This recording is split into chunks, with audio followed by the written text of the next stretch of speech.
మనం పొద్దున్నే లేవడం వల్ల కలిగే బెనిఫిట్స్ ఏంటో ఈ వీడియోలో చూద్దాం. మన productivity, focus, concentration, creativity, physical and mental health and proper balanced diet, ఇంకా ఇలాంటి ఎన్నో బెనిఫిట్స్ ఉంటాయి. ఇన్ని బెనిఫిట్స్ ఉన్నప్పటికీ మనం పొద్దున్నే లేవాలి అని అనుకున్నా కానీ మనం చేసే కొన్ని చిన్న చిన్న మిస్టేక్స్ వల్ల మనము చేయలేకపోతున్నాం. ఆ చిన్న మిస్టేక్స్ని కనుక చిన్న చేంజెస్ ద్వారా మనం చేంజ్ చేసుకున్నట్టయితే మనం ఈజీగా పొద్దున్నే లేవచ్చు.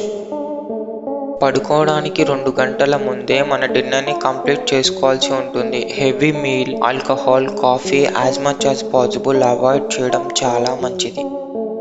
నైట్ పడుకోవడానికి 1 గంట ముందు నుండే మన ఫోన్ స్క్రీన్స్ని అవాయిడ్ చేయడం వల్ల మన స్లీప్ క్వాలిటీ అనేది పెరుగుతుంది. ఇది మనకి పొద్దున్నే లేవడానికి యూజ్ అవుతుంది. మనం ఏ పనైనా 21 డేస్ కంటిన్యూగా చేస్తే మనకు ఆ పని అలవాటు అయిపోతుంది. సో మనం ఇది 21 డేస్ ఛాలెంజింగ్గా తీసుకొని మనం కంప్లీట్ చేస్తే మనకు పొద్దున్నే లేవడం అనేది అలవాటు అయిపోతుంది. సో మనం ఏ టైంకి లేవాలి అని అనుకుంటున్నామో ఆ టైంకి అలారాన్ని సెట్ చేసుకొని మన దగ్గరే కాకుండా 10 to 20 feet డిస్టెన్స్లో ఉంచాలి. ఎందుకంటే మనం అలారం వచ్చిన ప్రతిసారి స్నూజ్ ఆర్ ఆఫ్ చేస్తాము. సో ఈ ప్రాబ్లమ్ని అవాయిడ్ చేయడానికి మన అలారాన్ని 10 to 20 feet డిస్టెన్స్లో ఉంచుకోవాలి.